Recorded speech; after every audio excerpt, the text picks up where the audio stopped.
VS Naipaul Nobel laureate हैं, 2003 में Nobel पुरस्कार मिला। उन्होंने कहा भारत दुनिया का इकलौता देश था जहां पर राष्ट्रवाद को मजबूत करने वाला नहीं, कमजोर करने वाला इतिहास पढ़ाया जाता है। अब वो कहता है ये इकलौता देश है जो अपने लेके इतिहास को प्रामाणिक नहीं मानता, विदेशियों के लेके इतिहास को प्रामाणिक नहीं मानता है। तीसरा कहता विदेशियों में भी ये किस विदेशी के लेके इतिहास को प्रामाणिक मानता है? जो आपके दुश्मन थे, जिन्होंने आप पे हुकूमत की, जिन्होंने आपको गुलाम बनाया, उसके लेके इतिहास को प्रामाणिक मानता है। इसलिए उन्होंने किताब लिखी थी इंडिया ए वुंडेड सिविलाइजेशन। आपको पता है कि कोल्हापुर में महालक्ष्मी का मंदिर है। जब 2 इक्विनॉक्सेस होते हैं, 21 मार्च और 21 सितंबर, उधर 3 दिन ऐसा होता सूर्य की किरणें एक बार उस मंदिर में देवी के चरण पे पड़ती हैं, नेक्स्ट डे देवी के हृदय पे पड़ती हैं और फिर चली जाती हैं।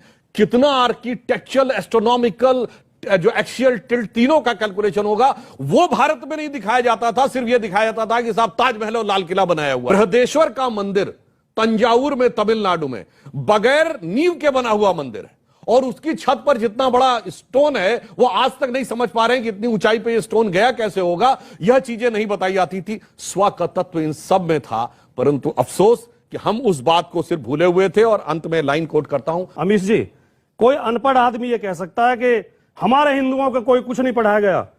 ये इस तरह के तर्क केवल वही लोग दे सकते हैं जिन्होंने आरएसएस की छोटी छोटी किताबें पढ़ी हैं, जिन्होंने असली इतिहास पढ़ा है।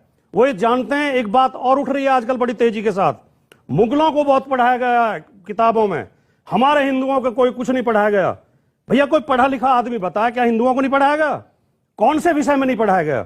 इतिहास में नहीं पढ़ाया गया, साहित्य में नहीं पढ़ाया गया। ये अभी प्रमाणित करते हैं कि क्या पढ़ाया गया। साहब बड़े अदब से पूछता हूं। सुनिए, मेरी बात पूरी नहीं हुई, मैंने आपके बीच में नहीं। अच्छा बोलिए। हमने भी थोड़ा बहुत पढ़ा है, ठीक। हम कोई बिना पढ़े लिखे तो आगे नहीं है। हमारे पास भी पोस्ट ग्रेजुएट डिग्री है।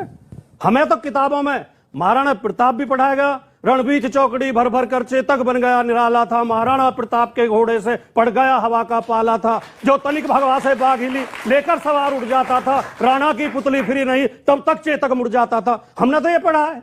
हमें तो शिवाजी भी पढ़ाए गए हैं, हमें तो पृथ्वीराज चौहान भी पढ़ाए गए हैं, हमें तो झांसी की रानी बुंदेले हर बोलों के मुंह हमने सुनी कहानी थी, खूब लड़ी मर्दानी वो तो झांसी वाली रानी थी।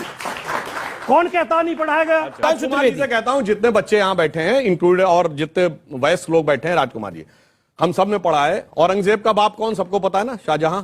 शाहजहां का बाप कौन? जहांगीर। ये पृथ्वीराज चौहान का बाप कौन, बता दीजिए। इतिहास में पढ़ा है।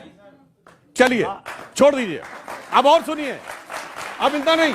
अच्छा, भगवान राम के पिता थे दशरथ। भगवान राम के पिताजी दशरथ थे। दशरथ जी के पिताजी, अरे मैं ये क्विज है कोई? देखा ये नहीं पढ़ा है।